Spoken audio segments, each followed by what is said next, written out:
മുഖ്യമന്ത്രി പിണറായി വിജയൻ ഇന്ന് ഒരു കോൺഗ്രസ് MLA അധിക്ഷേപിച്ചിരിക്കുകയാണ്. ഉയരക്കുറവിന്റെ പേരിൽ അധിക്ഷേപം നടത്തിയിരിക്കുകയാണ്. അദ്ദേഹം നടത്തിയിട്ടുള്ളത് ബോഡി ഷെയ്മിംഗ് ആണ്. അതൊരിക്കലും നടത്താൻ പാടില്ലാത്ത അധിക്ഷേപങ്ങളാണ് അദ്ദേഹം നടത്തിയിരിക്കുന്നത്. മുമ്പ് നമുക്കറിയാം അദ്ദേഹം നടത്തിയിട്ടുള്ള പല പ്രയോഗങ്ങളും പരനാറി, നികൃഷ്ടജീവി, എടോ ഗോപാലകൃഷ്ണ, ആ രീതിയിലേക്ക് തന്നെ അദ്ദേഹം ഇന്നും പരിവർത്തനം ചെയ്യപ്പെട്ടിരിക്കുകയാണ് അല്ലെ? തീർച്ചയായിട്ടും. കാരണം ഇന്ന് കേരള നിയമസഭ വലിയ തോതിൽ സ്തംഭിച്ചൊരു ദിവസമാണ്.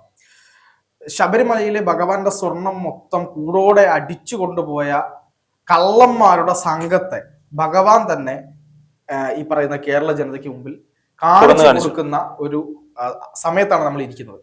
അയ്യപ്പ സംഗമം നടത്തിയിട്ട് ഇതിൽ നിന്ന് രക്ഷപ്പെടാം, അല്ലെങ്കിൽ അയ്യപ്പന്റെ യുവതീ പ്രവേശനത്തിലൂടെ അയ്യപ്പന്റെ കോപം ഈ പറയുന്ന സംഗമം നടത്തിയിട്ട് അങ്ങ് റെഡിയാക്കാമെന്ന് വിചാരിച്ചിരുന്ന മുഖ്യമന്ത്രി പിണറായി വിജയന്റെ തലയിൽ എന്താണ് ഈ ഇടുത്തി വീണു. അതായത് പാമ്പ് കടിച്ചവനെ ഇടിവെട്ടിയവനെ പാമ്പ് കടിച്ചു എന്ന് പറയില്ലേ, ആ ഒരു അവസ്ഥയിലേക്ക് CPM-ന്റെ സർക്കാരും പാർട്ടിയും പോയിരിക്കും എന്നുള്ളതാണ് ഏറ്റവും രസകരമായ അവസ്ഥ. കാരണം നമ്മൾ പോലും വിചാരിക്കാത്ത രീതിയിലുള്ള തട്ടിപ്പാണ് ശബരിമലയിൽ നടത്തിയിരിക്കുന്നത്. അല്ല, അത് ഏറ്റവും രസകരം എന്നുള്ളത് അയ്യപ്പ സംഗമം നടത്തി കഴിഞ്ഞ ഏതാനും ആഴ്ചകൾക്കുള്ളിൽ ഇത് പുറത്തു വരികയാണ് ചെയ്തത് അല്ലെ? അത് തീർച്ചയായിട്ടും അതാണ്. അതായത് അയ്യപ്പനെ ചാക്കിട്ട് പിടിക്കാൻ അല്ലെങ്കിൽ അയ്യപ്പന്റെ കോപത്തിൽ നിന്ന് ഒഴിവാക്കാൻ വേണ്ടിയിട്ട് ഉഡായിപ്പുകൾ കളിച്ചാൽ നടക്കില്ല എന്ന് കൃത്യമായി അയ്യപ്പൻ തന്നെ കാണിച്ചു കൊടുത്തു എന്ന് വേണം നമ്മൾ അവിടെ മനസ്സിലാക്കാൻ. ഒരാഴ്ചക്കുള്ളിലാണ് ഈ കാര്യങ്ങളടക്കം പുറത്തു വന്നത്. ഈ പോറ്റിയുമായിട്ടുള്ള ബന്ധം എന്താണ്?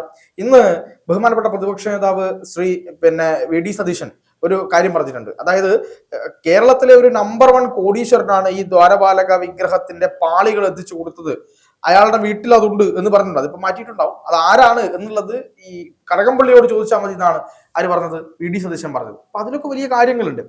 ആ ഒരു ചർച്ച കൊടുമ്പിരി കൊണ്ടിരിക്കുന്ന സമയത്ത് സ്പീക്കറുടെ ഡയസിന് മുമ്പിൽ പ്രതിപക്ഷം വലിയ രീതിയിൽ ഈ ഫ്ലെക്സ് വെച്ച് പ്രതിഷേധിക്കുകയാണ്.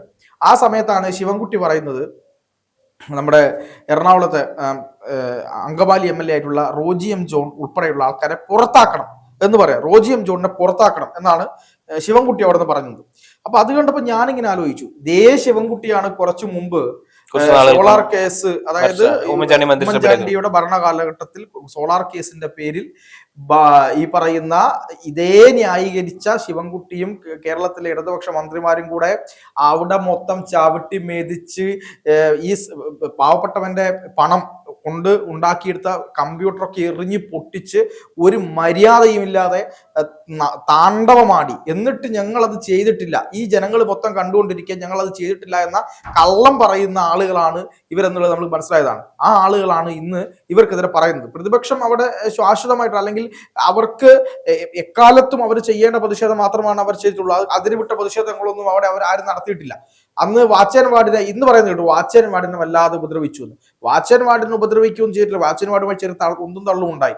വാച്ചൻവാർഡിനെ പിടിച്ചടിക്കുന്ന രംഗം ഉണ്ടായിരുന്നു അന്ന് ആ UDF സമര കാലഘട്ടത്തിൽ. മുഖ്യമന്ത്രി വളരെ കൃത്യമായിട്ട് സഭയിൽ ആ MLA UDFന്റെ MLA അപഹസിച്ചുകൊണ്ട് കാര്യം പറഞ്ഞിട്ടുണ്ട്. പറഞ്ഞതെന്താ? 8 അട്ടി വെച്ചതുപോലെ. അതായത് മലബാർ ഭാഗത്ത്, കണ്ണൂർ ഭാഗത്ത്, കോഴിക്കോട് ഭാഗത്ത്, കാസർഗോഡ് ഭാഗത്തൊക്കെ പറയുന്ന ഒരു വാക്കാണത്. ഈ ഉയരം കുറഞ്ഞ ആളുകളെ, അല്ലെങ്കിൽ ശാരീരികമായിട്ടൊക്കെ ചില വൈകല്യങ്ങളുള്ള ആളുകളെയൊക്കെ പരിഹസിച്ചുകൊണ്ട് സംസാരിക്കുന്ന ഒരു വാചകമാണ്. നമ്മുടെ നാട്ടിലെ ആളുകൾക്ക് അത്തരത്തിലുള്ള പരിഹാസങ്ങൾക്കൊന്നും യാതൊരു കുറവുമില്ല. അത് മുൻ പ്രതിപക്ഷ നേതാവിനെയാണ് അദ്ദേഹം അങ്ങനെ അഭിസംബോധന ചെയ്തത്. അല്ല, അങ്ങനെ നമ്മളിപ്പോ ഒരാളുടെയും പേരെടുത്ത് പറയേണ്ട കാര്യമില്ല. അങ്ങനെ UDF-നകത്ത് MLA മാരുണ്ട്, കോൺഗ്രസിനകത്ത് MLA മാരുണ്ട്, ഉയരം കുറഞ്ഞ ആളുകളുണ്ട്, ഇല്ലാത്ത ആളുകളുണ്ട്.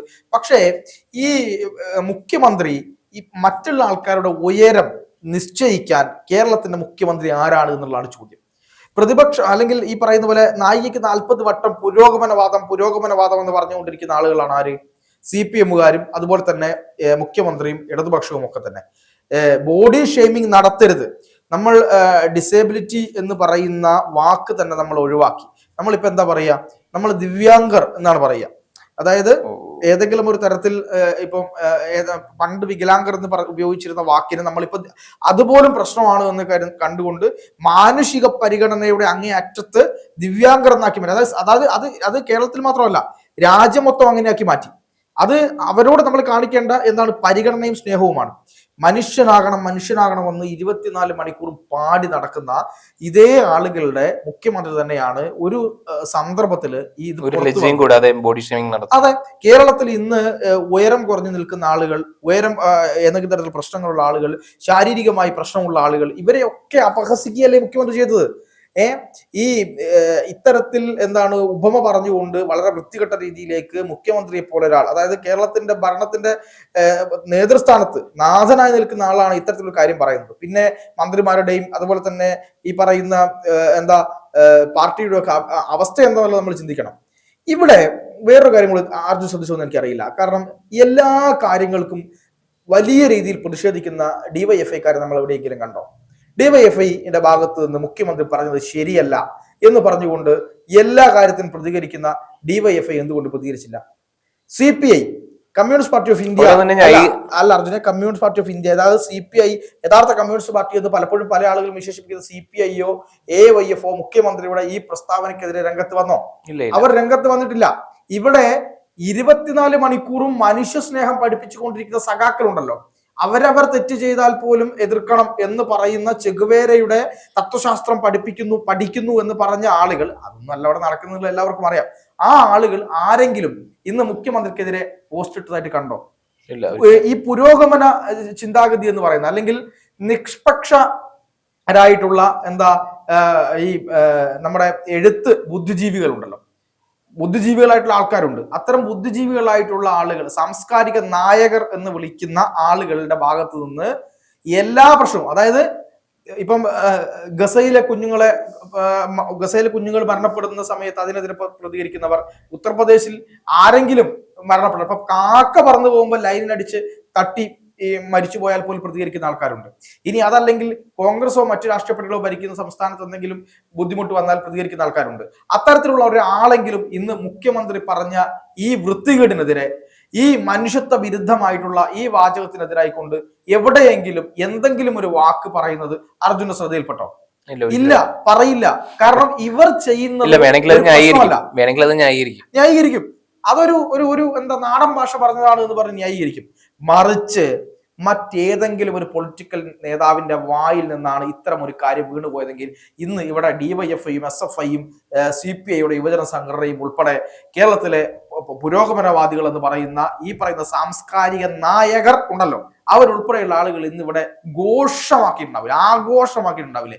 ഫേസ്ബുക്ക് താളുകൾ മനുഷ്യന്റെ മനുഷ്യാവകാശങ്ങളെ പറ്റിയും ഹ്യൂമാനിറ്റിയെ പറ്റിയും അവന്റെ വൈകാരികതയെ പറ്റിയും അവന്റെ ശാരീരികമായ ഡിസേബിലിറ്റിയെ പറ്റിയും അല്ലെങ്കിൽ അതിനെ നമ്മൾ സംരക്ഷിക്കേണ്ട രീതിയെ പറ്റിയും ചേർത്ത് പിടിക്കലിനെ പറ്റിയും ഒക്കെ ഉള്ള കവിതകൾ കൊണ്ട് നിറഞ്ഞിട്ടുണ്ടാവില്ലേ നമ്മുടെ സോഷ്യൽ മീഡിയ? കേരളത്തിന് മുഖ്യമന്ത്രി മാത്രം പറഞ്ഞത് കൊണ്ട് ഇന്ന് ഒരൊറ്റ സോഷ്യൽ മീഡിയയിലും കവിത എഴുതാൻ ആളില്ല. ഒരു സോഷ്യൽ മീഡിയയും കണ്ണീർ പൊഴിക്കുന്നില്ല. ഒരു പുരോഗമന ഇടത് ബുദ്ധിജീവികൾക്ക് മിണ്ടാട്ടമില്ല. കൈരളിക്ക് ചർച്ച നടത്തണ്ട, ദേശാഭിമാനിക്ക് എഡിറ്റോറിയൽ എഴുതണ്ട. ഇനി ഇന്ന് റിപ്പോർട്ടർ ടി വി എങ്കിലും ഇത് ചർച്ച നടത്തുമ്പോൾ നമുക്ക് നോക്കാലോ. അങ്ങനെ പോലും സംഭവിക്കില്ല. അതാണ് ഇന്നത്തെ കേരളത്തിന്റെ ശരിയായ രാഷ്ട്രീയം.